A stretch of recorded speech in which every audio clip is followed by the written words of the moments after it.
যার সাথে আমার সম্পর্ক নেই তারা কাকে মুখ্যমন্ত্রী করবো আমার জানার বিষয় কোনো ইন্টারেস্ট নেই। তো যাকেই করবে সে তাদের ব্যাপার, আমার কোনো ইন্টারেস্ট নেই।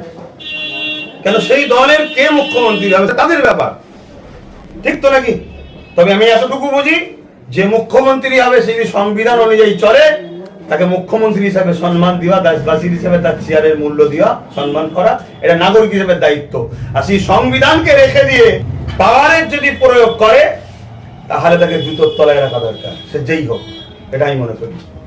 ভাই আপনি ফুরফুরা পীরজাদা হিসেবে কি বলবেন যে আমরা দেখেছি যে বেশ কিছু আলেম ওলামা মসজিদের ইমাম সাহেব তারা প্রকাশ্য তৃণমূলের হয়ে ভোট প্রচার করেছেন এবং এমনও শাসানো হয়েছে যে আপনারা যদি তৃণমূলকে ভোট না দেন কেন্দ্র বাহিনী থাকা অবস্থায় তাহলে পরবর্তীকালে 2021 সালে যেমন বাড়িঘরদের ভাঙা হয়েছিল 2022 সালে তার থেকে বেশি ভাঙা।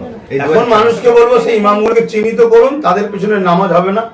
কেন জুলুম করা, জুলুমকে সাথ দিলে শরিয়তের মধ্যে আছে জালিমকে জানার পরও কেউ তার সাথ দেয় শক্তিশালী করার জন্য, তার ঈমান থাকে না। তাদেরকে চিহ্নিত করুন, তাদের থেকে দূরে থাকুন, সজাগ হন, এই মুনাফেক গাদ্দারকে চিনুন, সুযোগ যদি আসে আইনি আওতায় এদেরকে আনুন।